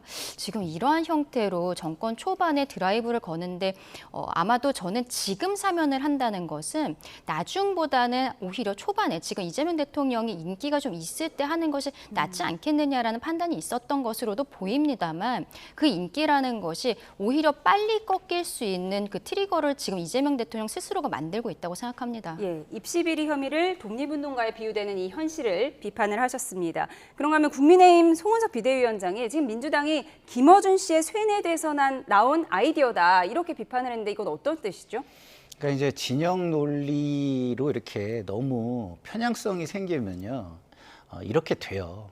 국민의힘에도 똑같은 현상이 지금 있습니다. 좀 전에 좀 이따가 다룰 거기 때문에 그때 얘기하겠습니다만, 지금 우리 그 유튜브나 이런 그 것들이 어떠한 그 이념의 편향성 이런 것들 그리고 어떤 가치관의 편향성 이런 걸 굉장히 심각하게 만들어가고 있거든요. 그래서 근데 그러면 정치권에서는 이걸 왜 놔두냐? 그것을 또 이용하면 자기가 혜택을 볼 수 있기 때문에 또 놔두는 거예요. 예. 그래서 저는 이게 지금 현재 정치권에서 조금 더 미래와 공익, 국가의 미래 이런 거를 좀 생각했으면 좋겠다 이런 생각이 들고요. 다시 한번 강조드리는데 정치권은 국민과 다른 고귀한 사람들이 가시는 소도가 아닙니다. 그리고 그 소도에서는 법이 집행되지 않는 그런 곳이 아니에요. 오히려 거기서 엄정한 법을 집행해 주셔야 국민들이 저 모습을 따라가야 되겠구나. 우리는 그러면 안 되는 거구나. 라는 교훈을 삼으면서 살아가는 것입니다. 예, 옳고 그름의 문제가 아니라 정치인 사면 자체를 이용하려는 사람들도 있다 이런 말씀이셨습니다. 그런데 조국 전 장관뿐 아니라 여러 정치권 인사들이 사면 심사 대상에 올랐는데요. 윤미향 전 국회의원도 포함된 걸로 알려졌습니다. 화면으로 보시죠.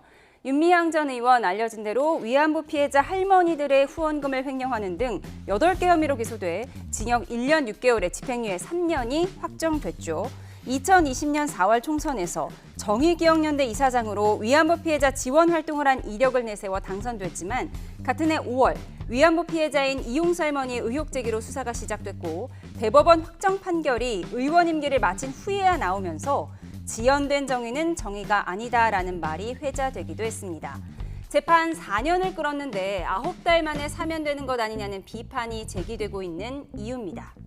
이와 함께 국민의힘 송원석 비대위원장이 강훈식 비서실장에게 사면 복권을 요청하는 장면이 포착돼 논란이 됐던 인사들 정창민, 홍문종, 심학봉 전 의원도 사면 대상에 모두 이름을 올린 걸로 알려졌습니다.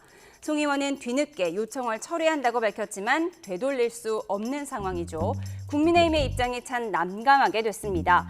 여권 일각에서는 야당의 조국 사면에 대한 비판에 힘이 실리지 않는다는 지적까지 나오고 있습니다. 네, 우선 윤미향 전 의원이 사면 대상에 포함이 된 걸 두고 지금 논란이 커지고 있습니다.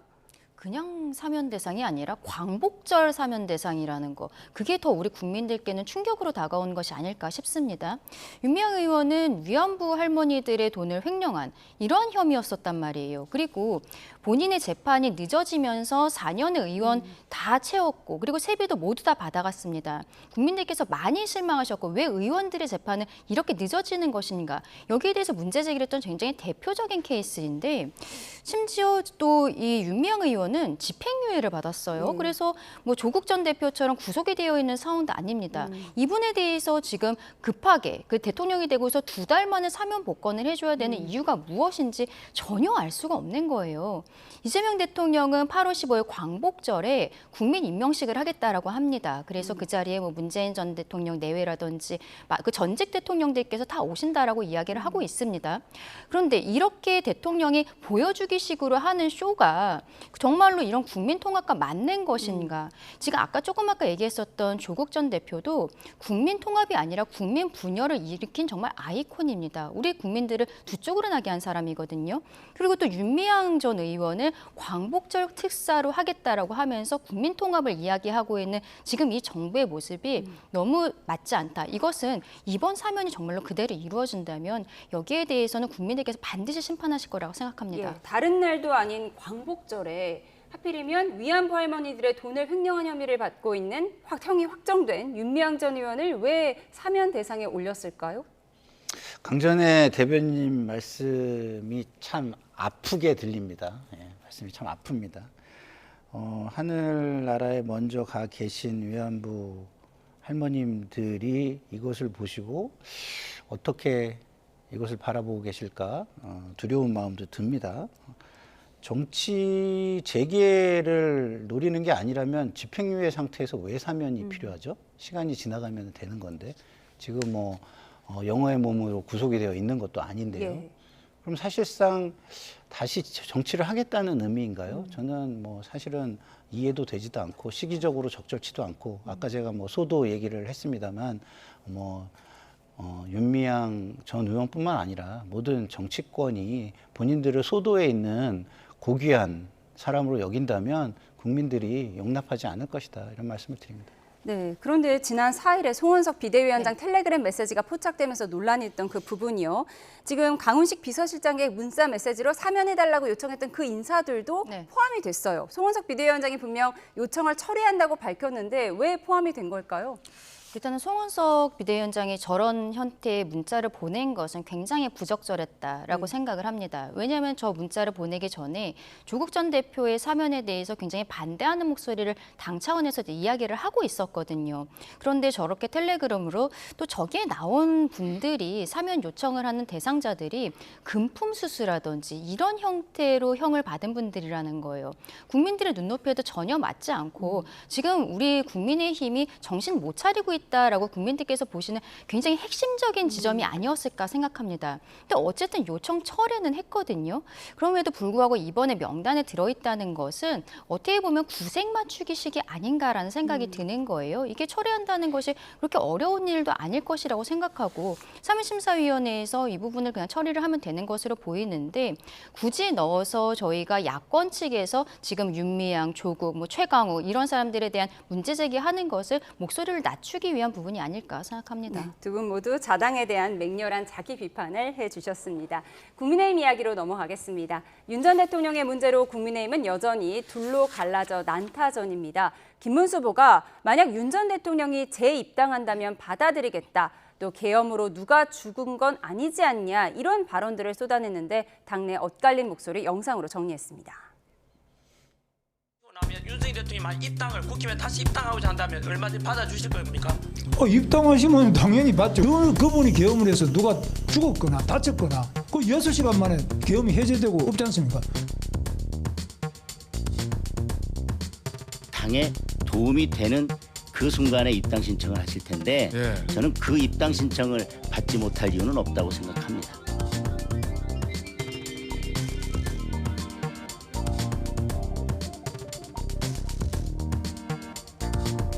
사실은 윤석열 전 대통령 반역 행위를 한 분 아닙니까? 그런 사람을 옹호하는 행위는 절대로 용납돼서 안 된다. 계엄으로 아무도 안 죽였다. 윤석열의 재입당을 받아주겠다라는 그 말은 뼛속까지 내란 DNA가 자신의 몸에 박혀 있다는 배꼽을 잡고 웃을 일이에요. 그 극우의 목소리 그리고 민주당이 내란 정당이라고 이렇게 보쌈하기 딱 좋은 프레임으로 자기들이 스스로 들어가면서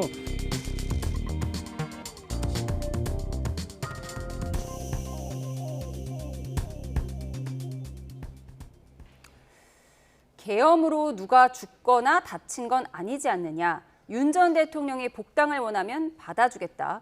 어제 김문수 후보의 이 발언을 두고 굉장히 논란이 뜨겁습니다. 저는 그냥 논란이 아니라 같은 당이 아닌데도 너무 화가 나더라고요. 그래서 기본적으로 국민의힘이 정상적이라면 빨리 출당을 시켜야 될 사람들이구나. 김문수, 장동혁을 출당시키지 않으면은요, 그거는 만약에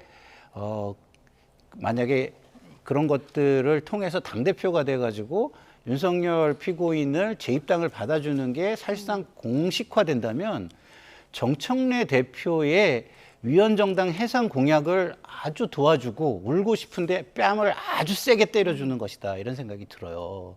자, 지금 제가 위헌정당 해산과 관련해서 방송에서 몇 차례 말씀을 드렸지만 이게 조직적이거나 조직의 어떤 생각이거나 이런 게 확인되지 않았는데 몇 사람의 귀착된 잘못 때문에 그 조직 전체를 죄를 묻는 게 맞냐, 연좌제냐, 제가 이렇게 말씀을 드렸었어요.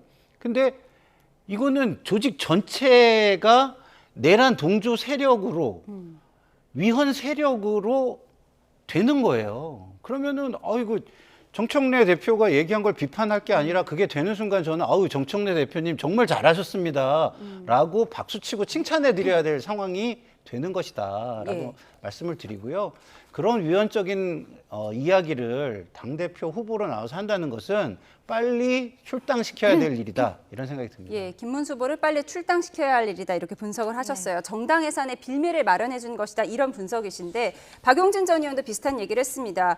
배꼽을 잡고 웃을 일이다. 위헌 정당이라고 보쌈하기에 딱 좋은 빌미를 줬다. 이렇게 얘기를 했거든요. 지금 국민의힘 내부에서 어떻게 보고 있죠? 일단은 뭐 제가 이 방송에서는 국민의힘 대변인으로 소개를 받아서 말씀을 드리고 있습니다만 개인적인 의견을 말씀을 드리겠습니다. 저희 국민의힘의 당원 당규에서 징계 사유가 있어요. 징계 사유 중에 현행 법령 및 당원 당규 윤리 규칙을 위반하여 당 발전에 지장을 초래하거나 그 행위의 결과로 민심을 이탈케 하였을 때 이때 징계 사유가 됩니다. 근데 지금 윤석열 전 대통령이 어쨌든 탄핵이라는 헌법재판소의 결정을 받은 상황이거든요. 위헌정당 이야기는 나중의 이야기고 이미 저희는 받아놓은 결과가 있는 것입니다. 그리고 저희가 그동안에 계속 혁신, 개혁을 외치면서 당헌당규상에도 이런 부분들을 넣겠다. 다시는 이런 거 하지 않겠다라고 여러 차례 이야기를 한 부분들이 있었어요. 혁신위도 띄었고 노력한 부분들이 있는데 지금 전당대회에 당대표로 나온 분들께서 저런 형태로 윤석열 전 대통령에 대해서 우호적인 이야기들을 하는 것은 저는 이 징계 사유에 해당한다고 생각합니다. 실상 전한기 씨도 온라인상으로 입당을 했고 그 과정에 있어서 문제가 됐기 때문에 서울시당에서 윤리위를 지금 소집을 해놓은 상황입니다. 근데 아직까지 결정이 나오지는 않았습니다만 같은 상황이에요. 전한기 씨가 지금 이야기하는 것과 이 두 명의 후보가 이야기하는 게 전 다르지 않다고 생각합니다. 여기에 대해서는 저희 지도부에서 조금 더 깊이 있게 고민을 해야 되지 않나. 우리가 정말로 국민들께 다가가겠다고 생각을 한다면 이 부분에 대해서는 정확히 짚고 넘어가야 된다고 생각합니다. 예, 두 분 모두 김문수 후보의 발언 매우 부적절했고 징계 차원이 있어야 한다라고 말씀을 해주셨는데 지금 찬탄파 조경태 의원은 김문수 후보 정계를 떠나라라고 얘기를 했고 안철수 의원은 전한길, 장동혁, 김문수 후보 계엄 삼형제다 이렇게 얘기를 했거든요. 지금 22일에 당대표가 선출이 되는데 어떻게 예상하세요? 그러니까 굉장히 우려스러운 상황인 겁니다. 이게 아까 윤석열 피고인이 지금 구치소에서 왜 저러는지에 대해서 제가 말씀을 드렸는데 사회적 갈등이 극대화되면은요, 이 사회적 갈등을 비즈니스 삼아서 권력과 경제적인 이익을 보는 사람들이 존재하고 그 갈등에 이용되는 사람들은 본인들이 이용된다고 생각도 하지 못하는 상황에 그 갈등에 휘말리게 되는 것입니다. 그러면은 이게 아주 극심해지면은요, 상호 간에 물리적 충돌도 일어날 수 있어요. 근데 그런 것들을 뻔히 예측할 수 있고 역사 속에서 우리가 그 부분을 분명히 배워왔고 배울 수 있고 충분히 감지할 수 있는데도 그런 것을 계속 충동질하는 사람들, 그 사람들을 공인이라고 할 수 있을까요? 저는 정말 지금의 이 상황이 너무 슬프다라는 생각이 드는 지금 시점이고요. 그렇기 때문에 저는 지금이라도 좀 제발 다시 한번 우리의 과거 역사, 세계사를 좀 돌아보고 이런 사회적 갈등을 자기 이익을 위해서 부추기는 일은 제발 좀 그만해 줬으면 좋겠다. 이런 말씀을 드립니다. 예, 이렇게 민심보다는 당심이 당락을 좌우하잖아요. 네. 지금 당대표 선거는 당원 투표 80%, 일반 여론조사 20%인데 지금 여러 여론조사를 보면 김문수 후보가 좀 유력한 걸로 알려지고 있어요. 근데 이렇게 지금 논란의 발언을 한 상황에서 찬탄파인 조경태 의원이 안철수 의원에게 단일화하자 이렇게 구애하고 있는 상황인데 어떻게 예측하세요? 그렇죠. 이번에 뭐 예비 경선 컷오프 되기 전부터 조경태 의원은 뭐 혁신 후보들끼리 단일화하자라는 이야기들을 계속 하고 있었기 때문에 안철수 의원에 대한 러브콜들은 계속되지 않을까 싶습니다. 근데 과연 안철수 의원이 여기에 대해서 받아들일지는 저는 굉장히 좀 의문이 있어요. 근데 지금 뭐 여론조사 조금 아까 말씀해 주셨는데 1등, 2등 후보가 뭐 김문수, 장동혁 이런 형태로 나오는 것들이 있단 말이죠.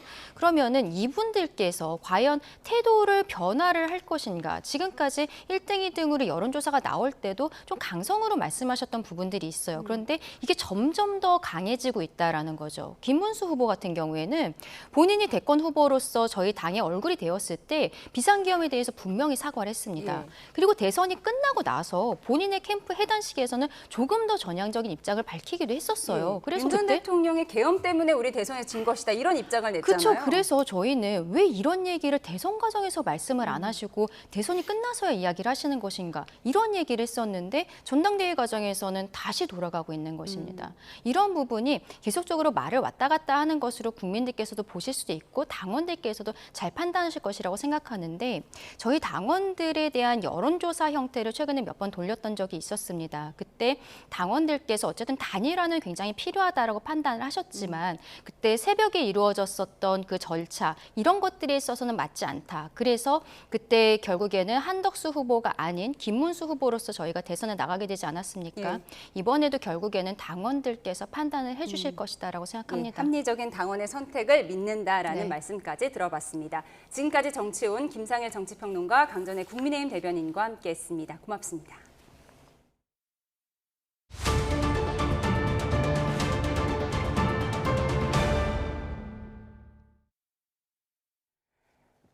입추가 지나면서 오늘은 극심한 폭염은 누그러졌습니다. 주말인 내일은 남부지방부터 2차 장마가 시작됩니다. 자세한 날씨 기상캐스터 연결해 알아보겠습니다. 김시아 캐스터. 네, 여의도 한강공원에 나와 있습니다. 네, 말복이 다가오는데 더위가 좀 덜하다고요? 네, 삼복더위 중 마지막 말복이 내일입니다. 말복을 하루 앞두고 오늘 서울 기온은 30.2도에 그치면서 어제보다 더위가 덜했습니다. 가을을 앞두고 북쪽에서 찬 공기가 남하하고 또 그동안 덥게 했던 북태평양 고기압이 약화하면서 35도를 웃도는 극심한 폭염의 절정은 지나가는 건데요. 하지만 여전히 낮 동안에는 30도 안팎의 더위가 이어지면서 이곳 한강공원을 찾은 시민들도 시원한 음료를 마시면서 더위를 식히고 있고요. 또 시원한 물속에 발을 담그면서 더위를 식히는 모습도 보입니다. 내륙에는 폭염특보가 해제됐지만 여전히 남부지방을 중심으로는 폭염주의보가 남아 있습니다. 오늘 해안을 중심으로 완도 34.6도, 고흥 33.7도 등 33도 안팎의 더위가 이어졌는데요. 주말인 내일은 남부지방으로 비가 내리면서 이 지역에 남아있는 폭염특보도 해제될 가능성이 있겠습니다. 내일 아침 서울 25도, 광주 23도에서 출발하겠고요. 낮 기온은 서울 29도, 대구 30도 등 오늘보다 1에서 3도가량 낮겠습니다. 내일 내리는 비는 저기압에 동반한 정체전선의 영향으로 새벽에 제주도와 전남을 시작으로 낮에는 남부 내륙으로 확대되겠습니다. 비는 휴일 오후 늦게까지 이어지겠고요. 남해안에 최고 200mm 이상, 그 밖에 남부도 최고 100에서 150mm 이상의 호우가 쏟아지겠습니다. 특히 오후부터 모레 새벽 사이에는 시간당 최고 50mm의 집중호우가 예상됩니다. 서울과 경기 남부, 강원 남부에도 오후부터 밤사이 비가 내리겠지만 양은 많지 않겠습니다. 정체전선은 다음 주 중부로 북상해서 화요일과 목요일까지 국지성 호우를 부릴 가능성이 있겠습니다. 주말과 휴일에는 남부를 중심으로 호우가 예보됐지만 다음 주에는 중부를 중심으로 호우가 예보되어 있습니다. 그간 많은 비가 내리면서 곳곳에서 피해가 잇따른 만큼 저지대 침수와 산사태 피해가 없도록 각별히 대비해 주시기 바랍니다. 지금까지 여의도 한강공원에서 YTN 김시아입니다.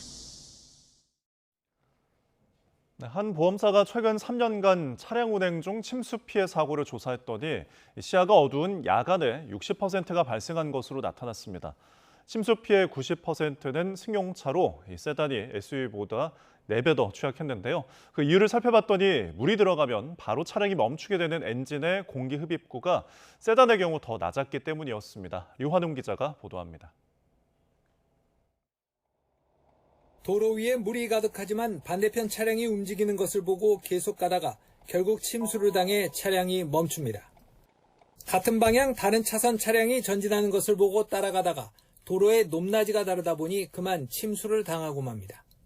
한 보험사가 최근 3년간 차량 운행 중 침수 사고 4,232건을 조사했더니 60%가 시야가 어두운 야간에 발생했고 90%가 승용차였습니다. 승용차 중에선 세단이 72.5%로 SUV의 17.4%보다 4배 더 많았습니다. 세단의 경우 엔진 흡입구가 SUV보다 평균 28cm 더 낮기 때문에 주행 중 침수 피해에 더 취약합니다. 이 보험사 조사 결과 세단의 엔진 흡입구 높이는 SUV보다 평균 28cm 더 낮았고 세단 중에선 외산차가 평균 10cm가량 더 낮았는데 주행 안전성을 고려해 엔진 흡입구 높이를 낮추다 보니 침수 피해엔 더 취약했습니다. 물론 SUV라고 해도 바퀴 높이 절반 이상 물에 차면 위험할 수 있습니다. 폭우 예보가 있다면 가급적 운전을 지양하고 피치 못할 경우 저지대는 피하고 물 웅덩이를 만나면 저속으로 한 번에 통과해야 합니다. 가만히 고요한 물 웅덩이를 지날 때 빠르게 차가 지나간다고 한다면은 그 충격에 의해서 물 수위가 높낮이가 일시적으로 높아질 수밖에 없는 상황인 거죠. 그 일시적으로라도 물이 높이 차오르는 순간 결국에는 차에게 영향을 주기 때문에 피해 지역은 경기도가 40%로 가장 많았고 서울이 28%로 그 다음이었는데 저지대인 서초와 강남구가 각각 30% 이상을 차지했습니다. 한 건당 피해액은 평균 768만 원, 전체 피해액은 325억 원에 달했는데 태풍이나 폭우 예보가 있다면 될 수 있는 대로 운전대를 놓는 게 좋습니다. YTN 류환홍입니다. 공정거래위원회가 이딴 산재 사망 사고가 발생한 포스코 ENC를 대상으로 하도급법 위반 혐의로 현장 조사에 나섰습니다. 이재명 대통령이 건설면허 취소와 공공입찰 금지 등 제재할 수 있는 방안을 모두 찾으라고 지시한 가운데 공정위도 조사에 나선 모습입니다. 공정위는 오늘 오후 포스코 ENC 송도 사옥에 조사관들을 보내 하도급법 위반 혐의와 관련한 자료를 확보했습니다. 공정위는 산재와 관련해 하청업체와 부당 특약을 맺었는지 등을 중점 조사하는 것으로 전해졌습니다.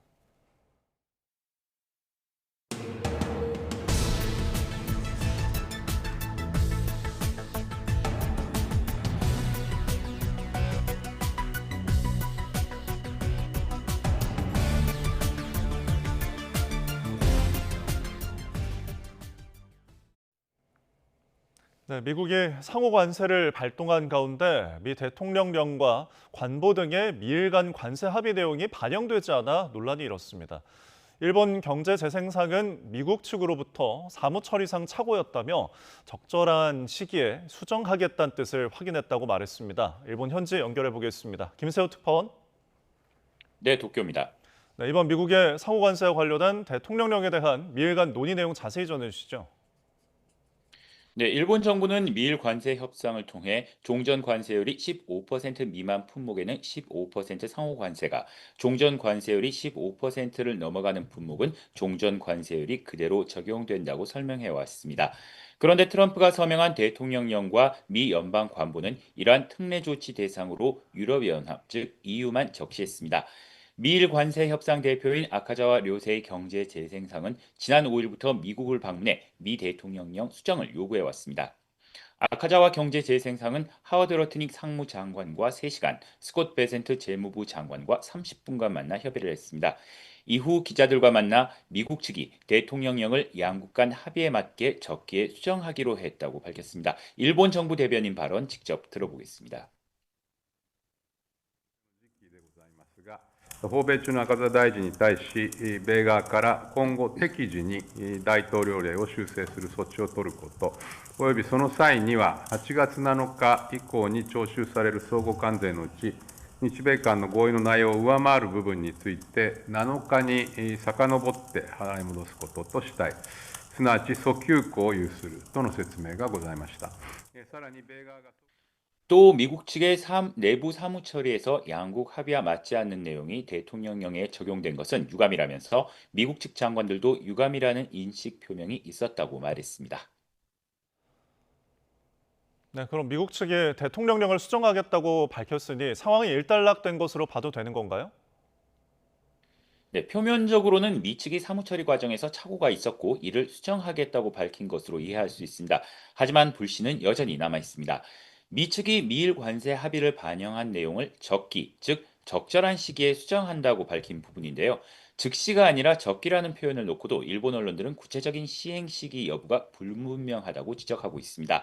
야당들 역시 합의 문서조차 만들지 않은 것은 화근이었다며 여전히 앞을 내다볼 수 없는 불투명한 상황이라고 비판했습니다. 일본 최대 야당인 입헌 민주당 대표의 발언 직접 들어보겠습니다. 可及的速やかに申し上げます。適時にと申し上げておりますと、いつ修正されるかも分かりません。先行き透明感を払拭できない状況だというふうに思います。 이외에도 미국과 일본은 관세 합의 이후에도 서로 말이 다른 모습을 보여왔습니다. 예컨대 일본의 5,500억 달러 투자액에 대해서도 트럼프 대통령은 일종의 계약금으로 미국이 마음껏 투자할 수 있는 금액이라고 강조하고 있지만 일본은 일본의 경제와 기업에 이익이 없으면 협력할 수 없다고 선을 그었습니다. 미국 측이 미일 관세 합의를 반영해 대통령령 등을 수정하겠다고 밝혔지만 세계 경제 4위인 일본을 상대로 한 합의를 빠뜨린 것이 과연 단순한 실수인지에 대한 의구심이 여전히 커지고 있습니다. 도쿄에서 YTN 김세호입니다. 네, 우리나라도 미국과 관세 협상을 타결했지만 불확실성은 여전히 가시지 않고 있습니다. 더욱이 문서가 아닌 구두로 합의가 이뤄진 만큼 혹시나 미국이 말을 바꾸지 않을까 불안감도 여전합니다. 최하영 기자가 보도합니다. 미국의 상호관세 발효와 함께 냉탕과 온탕으로 간 일본. 애초 일괄 15%로 합의했지만 추가 15%로 뒤통수를 맞은 뒤 다시 일괄 15%를 약속받았습니다. 일본의 모호성 전략이 자초한 일이자 구두 합의 우려가 현실화했다는 지적입니다. 합의문 없는 우리나라 역시 불안감을 지울 수 없습니다. 특히 한미 간 해석 차이를 보인 농축산물 시장 추가 개방 여부는 여전히 논란입니다.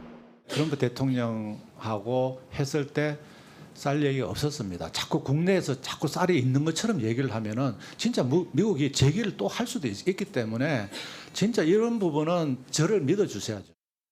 트럼프 대통령이 품목관세 100%를 매기겠다고 예고한 반도체도 불안합니다. 정부는 최애국 대우를 약속받았다고 강조하고 있지만 경쟁국 대비 불리하지 않은 대우를 받게 되어 미국 수입 시장 내 경쟁력이 유지될 것으로 보입니다. 이를 명시적으로 밝힌 것은 하워드 러트닉 상무장관의 SNS 한 줄뿐입니다. 자동차 관세는 언제 25%에서 15%로 깎아줄지 몰라 추가 협의가 불가피해졌습니다. 게다가 구두 약속을 문서화하는 과정에서 트럼프 대통령이 또 변덕을 부릴 수도 있습니다. 미국처럼 상대적으로 협상력이 높은 나라가 자국에 유리한 방식으로 마지막 순간에 또 조건을 바꿀 가능성이 충분히 있거든요. 관세 협상 합의문은 추후 한미 정상회담을 통해 마련될 전망으로 추가 협상 카드를 준비해야 한다는 목소리도 나옵니다. YTN 최하영입니다.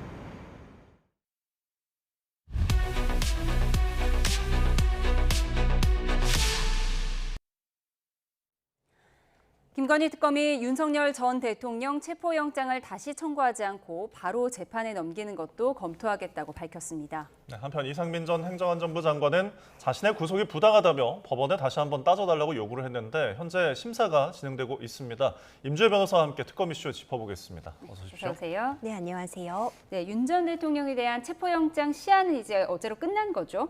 그렇습니다. 체포영장에 이제 유효기간이라는 것이 있습니다. 한번 발부받았다고 계속해서 그 영장 체포영장의 효력이 유지되는 것이 아니라 지금 어제로서 그 효력이 종료가 됐기 때문에 특검 입장에서는 다시 재청구를 해야지 되는 상황입니다. 예.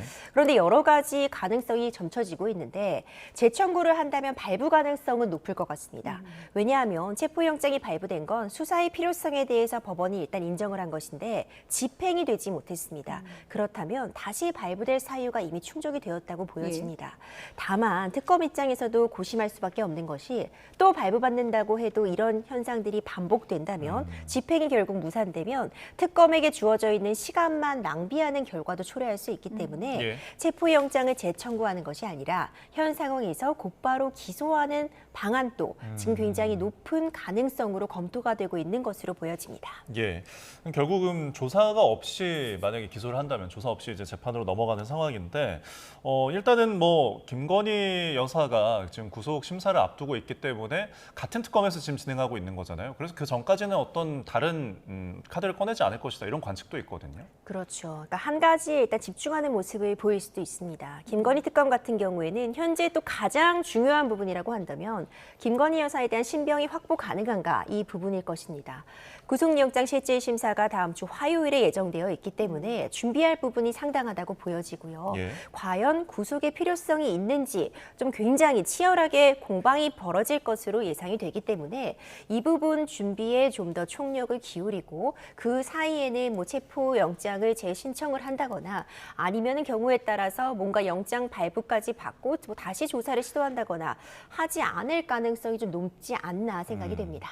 네, 예. 어제 체포영장 집행 과정 윤 전 대통령을 의자체에 들어 올리려다가 떨어지면서 윤 전 대통령이 땅바닥에 철퍼덕 떨어졌다. 이 부분은 윤 전 대통령 변호인이 밝힌 내용이고 어제 특검 브리핑을 보면 구체적인 내용이 들어있지가 않아요. 예전에 속옷 저항 때 상당히 상세하게 설명했던 것과는 대조적인데 이건 왜 그랬다고 보세요? 일단 기본적으로 특검에서 뭔가 시도하려고 하려는 부분이 실패한 상황입니다. 물론 그 실패의 과정이 당연히 특검 측에서는 이것은 윤석열 전 대통령 측의 어떤 불법적인 체포에 대한 저항이다라고 설명을 하겠지만 결과를 놓고 보자면 체포영장이 집행이 되지 못했고요. 당연히 조사도 이루어지지 못했기 때문에 굳이 어떤 자세한 상황을 밝히지 않은 그럴 가능성이 있어 보이고 왜 체포영장 집행이 못 됐는지 그 부분을 밝히기보다는 일단 다음 단계의 수사, 다음 카드를 좀 더 고민하고 있는 것이 아닌가 생각이 됩니다.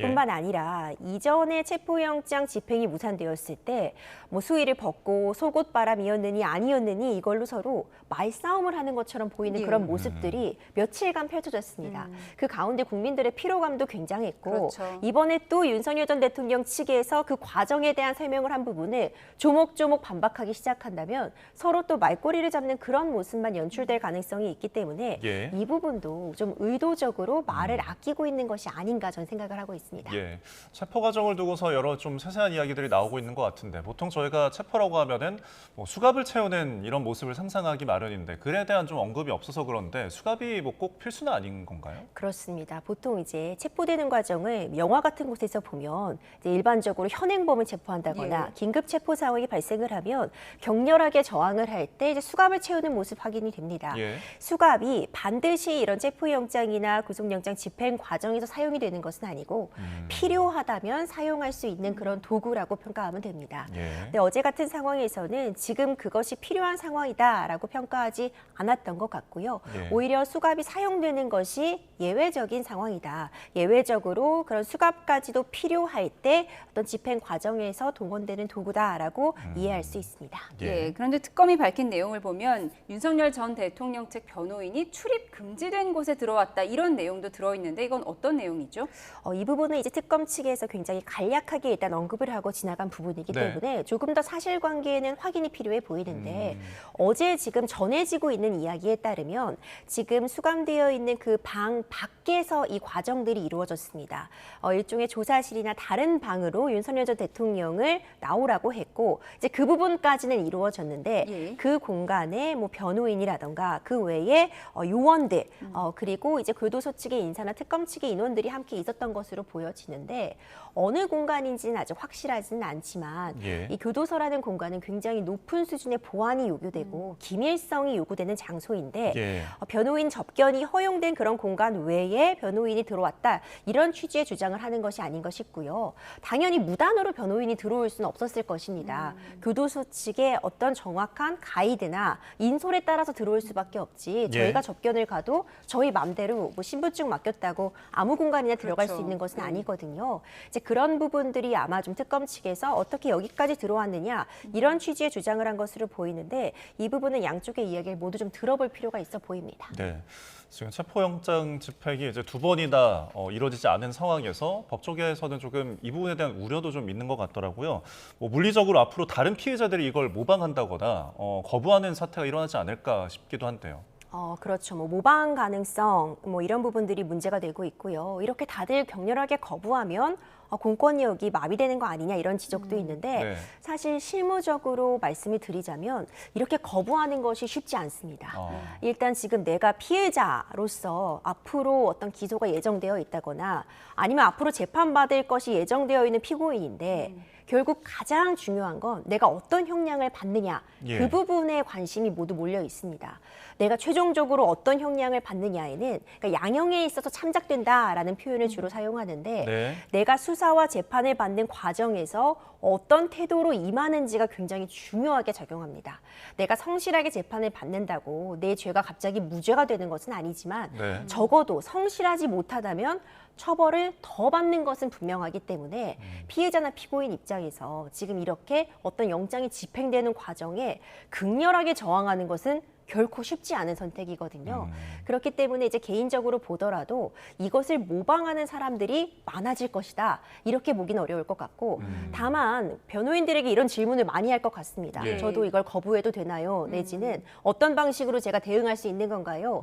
이런 부분들을 물어보는 일은 참 많을 것 같은데 합리적인 판단이라고 한다면 내가 어느 정도 이 수사 과정에 적극적으로 임하는 모습을 보여주는 것이 본인의 방어권을 행사하는 측면에서 훨씬 유리한 선택이 될 수 있다고 봅니다. 현실적으로는 뭐 모방이 쉽지는 않을 것이다 말씀을 해주셨는데 어제 윤 전 대통령 측 변호인들은 이런 얘기를 했습니다. 65세 노인 그러니까 윤 전 대통령을 10여 명이 들어 올리려고 했다. 윤 전 대통령이 인권을 유린당했다 이런 표현도 썼는데 그러면서 또 오늘은 CCTV나 바디캠 화면을 공개하라 이렇게 얘기를 했거든요. 이게 피의자에게 유리한 것 같지 않은데요. 그렇죠. 그 부분도 좀 논란이 있을 수 있어 보입니다. 이제 어제 상황이 윤석열 전 대통령 변호인단을 통해서 좀 확인이 되고 있는 상황인데 이제 재구성을 해보자면 교도소 내의 비상진압팀이라고 볼 수 있는 이 CRPT 요원들 10명 정도가 윤석열 전 대통령의 어떤 체포영장 집행에 나선 것으로 알려져 있습니다. 이 CRPT 요원들은 수용자 질서 유지를 위해서 훈련된 일종의 정예 요원 같은 부분이라고도 볼 수 있거든요. 이제 그렇다면은 당연히 이제 신체적으로도 압도적인 힘을 갖고 있었을 것이고 10명이 동시에 뭐 팔다리를 잡는다거나 의자를 들어 올린다고 한다면 이 자체가 물리적인 어떤 힘의 행사임은 분명해 보입니다. 그러니까 이 과정에서 굉장히 여러 가지 이야기들이 나오면서 윤석열 전 대통령 측에서는 이것은 불법적인 집행이다. 이에 대해서 뭐 감금죄라던가 직권남용죄 적용할 수 있는 모든 법적 대응을 하겠다. 이렇게 밝히고 있는데 또 윤석열 전 대통령 측에서 뭐 오히려 CCTV라던가 바디캠에 대한 정보 공개를 청구해서 지금 이미 청구를 했고 받아볼 것이다 이런 입장을 냈습니다. 또 일부 민주당 의원도 우리도 청구를 해서 받아보겠다. 그러니까 양쪽 모두 CCTV를 확인해보자 이런 입장이 나온 것인데요. 사실상 이것이 지금 피의자 윤석열 전 대통령 입장에서는 굉장히 본인의 명예와 직결이 되는 부분이 될 수도 있고요.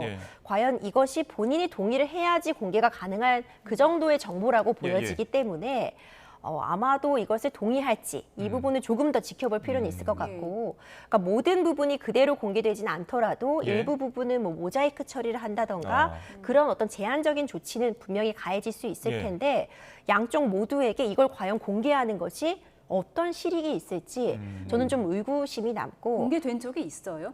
사실 좀 이례적이라고 볼 수 있습니다. 예. 이런 부분이 공개되었을 때 예를 들어서 정말로 어떤 물리력의 행사가 부당했을 때 뭐 구타가 있었다거나 뭐 수사기관의 수사가 강압적으로 이루어졌다면 당연히 CCTV가 공개될 수 있고요. 이 부분이 공개 청구를 하면 받아들여질 수 있는데 이번 사안 같은 경우는 이미 구속이 수감되어 있는데 체포영장 집행에 거부하고 있는 굉장히 특수한 상황인데 공개를 했을 때 양쪽 어느 쪽에 실익이 있는 것인지 그 부분은 좀 의문으로 남습니다. 다만 지금 이 물리력 행사를 놓고 굉장히 여러 가지 이야기가 나오고 있기 때문에 그 부분의 사실관계를 명확하게 하고 어떤 국민들의 판단 그리고 법적인 판단을 받는 데 있어서는 결국 양쪽 모두 이야기만 있는 것이기 때문에 이런 물증, CCTV나 바디캠 공개가 양쪽 모두 주장한다면 그 부분밖에 실마리를 풀 수 있는 열쇠는 없지 않나 생각이 됩니다. 양측 모두 공개를 요구하고 있는 만큼 좀 지켜보도록 하겠습니다. 내란 특검 이야기도 좀 짚어보겠습니다. 지금 이 시각 이상민 전 행안부 장관의 구속적부심 심사가 진행이 되고 있는데 구속이 된 상태잖아요. 지금 이거를 왜 청구했고 지금 어떻게 전망이 되고 있습니까? 이상민 전 행안부 장관 같은 경우에는 결국 이 단전단수 지시를 본인이 어떤 윤석열 전 대통령으로부터 받고 그 이후에 했는지 이런 부분들 결국 내란에 있어서 공모했는가, 주요 임무를 담당했는가 이 부분이 문제가 되고 있는데 지금 구속영장이 발부가 되어서 구속 상태에서 수사를 받고 있는 상황입니다. 이제 구속적부심은 지금 청구된 그리고 발부된 이 구속영장의 적법성을 다시 한번 심사받아 보겠다. 그러니까 구속영장 발부 이후에 다시 한번 이의 제기를 할 수 있는 그런 절차입니다. 당연히 피의자의 방어권 행사로서 청구할 수 있는 권리임은 분명하고요. 그리고 이것이 받아들여질지 여부는 이전과 달리, 그러니까 구속영장이 발부됐을 때와 달리 구속 사유라고 볼 수 있는 증거인멸의 우려나 도주의 우려가 과연 없어졌는가 그 부분이 쟁점이 될 텐데 구속영장이 발부된 지 얼마 되지 않았고요. 그 사이에 어떤 사실관계의 변화가 뚜렷하게 있다고 보여지지 않기 때문에 실무적으로 보더라도 이 구속적부심이 받아들여질 확률은 다소 낮지 않나 이렇게 평가되고 있습니다. 확률이 좀 낮다고 하셨는데 예전에 윤석열 전 대통령도 같은 방법으로 구속적부심을 청구한 적이 있죠? 그렇습니다. 이전에도 있었고 이제 최근에도 지금 이 내란 특검에서 구속영장이 청구되고 발부된 이후에 구속적부심을 신청을 하면서 특히 건강상의 이유에 대해서 언급을 했습니다. 뿐만 아니라 이미 내란 특검에서 구속 상태로 지금 재판을 받고 있는데 또다시 다른 혐의로 이렇게 구속을 하려고 하는 것, 그러니까 이미 구속 취소 결정이 있었는데 또 구속을 시도하는 것은 문제가 있다는 주장을 했는데 받아들여지지 않았거든요. 구속영장 실질심사에서도 주장을 했었고 이제 구속적부심에서도 주장을 했었지만 받아들여지지 않았던 이미 사례가 있습니다. 네, 그리고 지금 이제 이종호 블랙펄 인베스트먼트 대표도 오늘 구속적부 심사인데 지금 저희가 이 구속적부 심사라는 단어를 이제 많이 언급하고 있지만 이게 흔한 경우인가요? 그러니까 구속적부심을 신청해 볼 수 있는 건 분명히 피의자의 권리입니다. 그러니까 적부심이 신청되는 경우는 많다고 볼 수 있는데 다만 이걸 확률적으로 보자면 구속적부심의 인용 가능성이 그리 높지 않습니다. 그렇기 때문에 오히려 피의자 입장에서도 그 다음 단계 절차를 충실하게 준비하기 위해 구속적부심을 굳이 하지 않고 지나가는 경우도 충분히 있습니다. 알겠습니다. 구속적부심 결과 나오는 대로 추가로 전해드리도록 하겠습니다. 김건희 여사 이야기를 해보겠습니다. 김건희 여사에 대한 구속영장 실질심사 오는 12일 다음 주 화요일로 잡혔는데 영장 청구소가 20장 정도라고 해요. 이게 어느 정도인 건가요? 뭐 이 정도 분량이라고 한다면 사실상 김건희 특검에서 16가지 혐의 정도에 대해 조사를 하고 있지만 일단 일부 먼저 포함을 해서 구속영장을 신청한 상태다, 청구한 것이다 이렇게 보여지는데 앞서 대면 조사 때 진행됐던 혐의들, 특히 도이치모터스 주가 조작 의혹과 관련된 자본시장법 문제라던가 일면 뭐 건진법사와 관련된 그런 부분들 그리고 이제 공천에 개입된 부분들 이제 이런 부분들 위주로 적었기 때문에 한 20쪽 정도 분량이다 보여지고 사실 이번에 구속영장 실질심사가 특검 측도 그렇고 김건희 측도 그렇고 굉장히 치열한 공방이 이어가리라 봅니다. 이 부분이 지금 현재 가장 중요한 의미를 갖는 건 앞으로 구속 상태에서 쭉 수사와 재판을 받을 것인지. 왜냐하면 사실 기소는 이번에 구속영장이 발부되지 않아도 기소할 것은 거의 명명백백한 사실이기 때문에 예. 구속 상태에서 앞으로의 절차를 이어갈 것인지 불구속 상태에서 이어갈 것인지는 본인의 방어권 행사 측면에서 정말 큰 차이를 가져옵니다. 그렇기 때문에 앞으로 구속영장 실질 심사에서 특검 측이 굉장히 방대한 자료, PPT 자료 등을 준비하지 않을까 생각이 되고 네. 그렇기 때문에 좀 영장 실질 심사 기간 같은 부분이 지금도 여유가 있게 다소 잡혀 있어서 주말까지 동원해서 이 자료를 준비하는데 총력을 기울이지 않을까 생각이 됩니다. 네, 16가지 혐의 중에 이제 3가지에 대한 부분이잖아요. 지금 그 대면 조사할 때 김건희 여사는 이제 대부분 혐의를 이제 부인했는데, 그리고 김건희 여사 측에서도 증거가 없는 혐의에 대해서 이렇게 반박을 계속 했단 말이죠. 이 부분이 어떻게 좀 평가가 될까요? 그렇죠. 이제 특검 측에서는 이미 대면 조사를 진행을 했는데 김건희 여사가 대부분의 혐의에 대해서 부인을 했기 때문에 증거인멸의 우려가 높다 이렇게 주장하고 있는 것이고요. 네.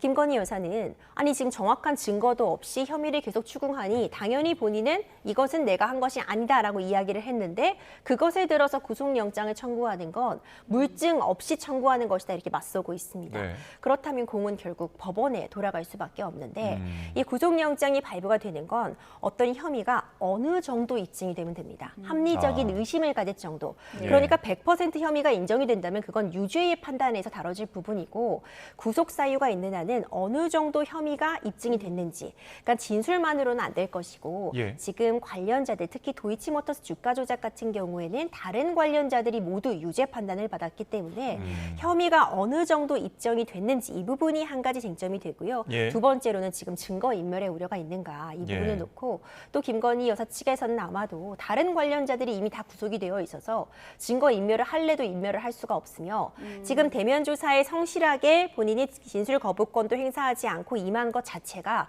앞으로 소환 조사에 성실하게 임하려고 했는데 이렇게 무리하게 구속영장을 청구하는 게 문제고 본인은 증거인멸의 우려가 없다. 이 부분을 굉장히 강조하면서 첨예하게 대립하지 않을까 생각이 됩니다. 예, 영장 청구서에 통일교 청탁과 관련된 혐의도 있는 걸로 알려졌는데 오늘 한학자 통일교 총재 비서실장이 특검에 출석을 했습니다. 이 통일교의 2인자로 알려져 있는데 피의자 신분이에요. 아무래도 김 여사 영장 실질 심사에 영향을 주지 않을까 이 부분도 관심인데요. 그렇죠. 특검 입장에서는 사실 시간의 제약이라는 것이 있습니다. 아직은 뭐 초기라고도 볼 수 있겠지만 무한정 이 수사를 계속 이어갈 수는 없고 네. 정해진 기간 내에 마무리하려다 보니까 당연히 이 구속영장 실질 심사 전에 중요한 피해자라고 볼 수 있는 이런 청탁과 관련된 알선수재 혐의의 핵심적인 인물이라고 볼 수 있는 피의자에 대한 소환 조사 진행한 것으로 보이고요. 예. 이 가운데 어떤 물증이나 유의미한 진술이 확보됐다면 당연히 구속영장 실질 심사에서 이 부분도 논의에 포함시키리라고 봅니다. 네, 그리고 이게 구속 심사가 정해진 날짜가 다음 주 화요일입니다. 뭐 토요일이나 월요일 이렇게 저희가 좀 많이 접할 수 있었는데 이 날짜를 정하는 기준도 있나요? 사실 만약 체포된 상태라고 한다면 조금 더 빨리 잡히는 게 일반적입니다. 이제 예. 다음 날 정도에 열릴 수 있을 텐데 지금 체포 상태는 아니었고요. 아. 이제 주말이라는 점 그리고 한 차례 한 차례 소환이 된 이후에 바로 구속영장이 청구된 점들이 좀 고려가 되어서 예. 다소 좀 여유 있게 잡힌 것이 아닌가 싶은데 여유 있다고 볼 수만은 또 없는 것이 네. 이제 주말 지나고 나면 월요일 하루 있고 바로 구속영장 실질 심사 기간이기 때문에 양측이 뭐 첨예하게 대립하는 상황에서 준비 시간으로는 뭐 충분하지 않다 양측 모두 생각할 수는 있을 것 같고 결국 구속영장 실질 심사의 향방은 그날 그리고 그날 진행이 된 이후에 최종적인 판단 기다려볼 필요가 있어 보입니다. 알겠습니다. 특검 수사 내용들 임주혜 변호사 지금까지 짚어봤습니다. 고맙습니다. 극심한 폭염은 아니지만 오늘도 낮더위는 여전했는데요. 대기 불안정으로 오늘 밤까지 내륙 곳곳에 소나기가 오겠습니다. 서울 등 일부 중부지방과 경북 북부에 5에서 40mm가 예상됩니다. 내일은 전국에 비가 오겠습니다. 새벽에 수도권부터 시작되겠는데요. 중부지방은 양이 많지 않지만 남부에는 강하고 많은 비가 예고됐습니다. 모레까지 남해안에 200mm 이상, 그 밖에 남부와 제주도에 최고 100에서 150mm의 폭우가 쏟아지겠습니다. 특히 남해안 지역은 최고 70mm 안팎의 극한 호우가 예상되는 만큼 대비하셔야겠습니다. 내일 남해안과 제주 해안에서는 강한 바람과 너울성 파도도 예상됩니다. 안전사고에 주의하셔야겠습니다. 오늘 밤사이 서울 등 일부 지역에서 열대야가 나타나겠고요. 내일도 낮더위는 이어지겠습니다. 한낮에 서울 29도, 대전도 29도, 대구 30도 예상됩니다.